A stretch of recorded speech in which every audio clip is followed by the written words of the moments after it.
লাইলাতুল কদরে কুকুর কেন চুপ থাকে? কেন তারা বেশি ডাকাডাকি করে না? তারা কি এমন অদ্ভুত দৃশ্য দেখে? এই রাতে আকাশ থেকে অসংখ্য ফেরেশতা এসে মুমিন নরনারীর বাড়ির দরজায় এসে কি করে?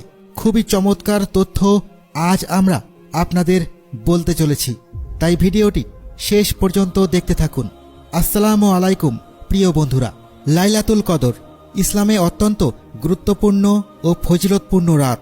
কুরআনে বলা হয়েছে, নিশ্চয় আমি একে নাজিল করেছি এক মহিমান্বিত রাতে।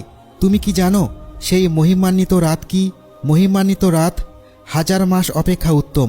সে রাতে ফেরেশতাগণ ও রূহ তাদের প্রতিপালকের আদেশক্রমে প্রত্যেক বিষয়ে অবতরণ করেন।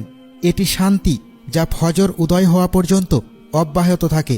সূরা আল কদর আয়াত 1-5। হযরত ইবনে আব্বাস রাদিয়াল্লাহু তাআলা আনহু থেকে বর্ণিত, রাসূলুল্লাহ সাল্লাল্লাহু আলাইহি ওয়াসাল্লাম বলেছেন, লাইলাতুল কদরের রাতে ফেরেশতারা সিদরাতুল মুনতাহা থেকে দুনিয়ায় অবতরণ করেন। তাদের মধ্যে প্রধান ফেরেশতা হযরত জিবরাইল আলাইহিস সালামও থাকেন। তারা দুনিয়ায় বিভিন্ন স্থানে পতাকা স্থাপন করেন, যেমন একটি পতাকা কাবা শরীফের উপর, একটি পতাকা বাইতুল মুকাদ্দাসের উপর, একটি পতাকা মসজিদে নববীর উপর এবং একটি পতাকা সিনাই পর্বতের উপর। এছাড়াও বিভিন্ন পুণ্যবান ব্যক্তির বাড়ির সামনে পতাকা স্থাপন করেন। ফেরেশতারা এই রাতে ঈমানদার বান্দাদের ঘরে প্রবেশ করেন, যারা ইবাদত বন্দিগিতে মশগুল থাকেন। তারা প্রতিটি মুমিন নরনারীর জন্য কল্যাণের দোয়া করেন। তবে কিছু মানুষ এমনও থাকে যাদের কাছে গিয়ে ফেরেশতারা সালাম দেন না এবং তাদের জন্য অভিশাপ প্রেরণ করেন, যেমন যারা মাদকাসক্ত, যারা শূকরের মাংস খায়, যারা সুদ ঘুষে লিপ্ত, যারা জাফরান ব্যবহার করে।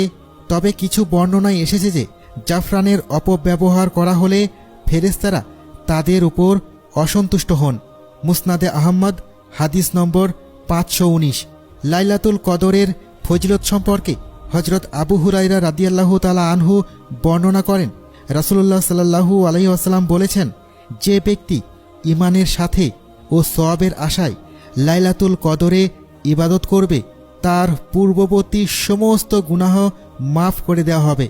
সহিহ বুখারী হাদিস নম্বর 1901, সহিহ মুসলিম হাদিস নম্বর 760। এই রাতের আরেকটি বৈশিষ্ট্য হল ফেরেশতারা মুমিনদের ঘরে গিয়ে মুসাফা করেন।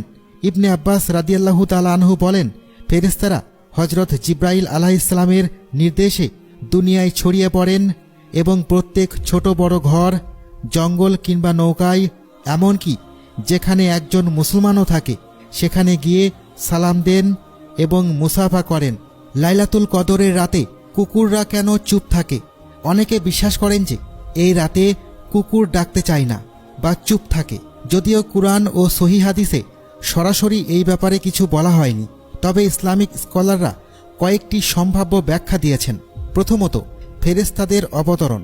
হাদিসে এসেছে, ফেরেশতারা যেখানে অবতরণ করেন সেখানে শয়তান প্রবেশ করতে পারে না। কুকুর সাধারণত জিন বা শয়তানের উপস্থিতি অনুভব করে ডাকতে পারে, কিন্তু লাইলাতুল কদরের রাতে যেহেতু শয়তানদের প্রভাব থাকে না, তাই কুকুর চুপ থাকে। দ্বিতীয়ত, আল্লাহর বিশেষ রহমত। এই রাতে পৃথিবী শান্তির বার্তা পায়, যা প্রাণীকুলেও বিশেষ পরিবর্তন দেখা যায়। কুকুরদের আচরণে একটি স্বাভাবিক শান্ত ভাব আসে, যা ফেরেশতাদের আগমনের প্রতিফলন হতে পারে। তৃতীয়ত, কুকুর ও ফেরেশতা।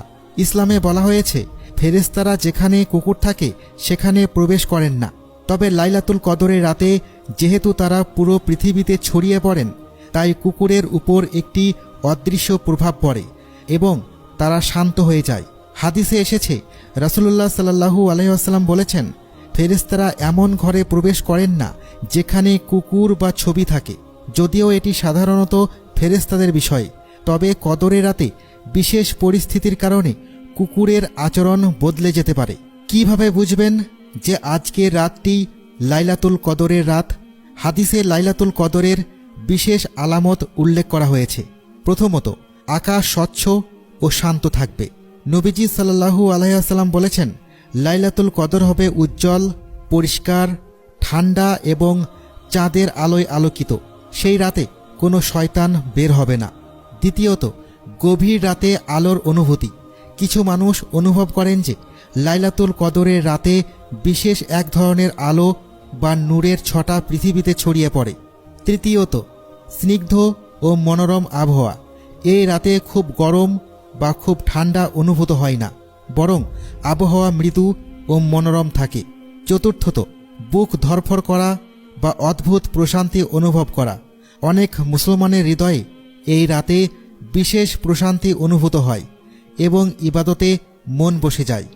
আল্লাহ বলেন, এতে রয়েছে শান্তি যা ফজরের সময় পর্যন্ত অব্যাহত থাকে।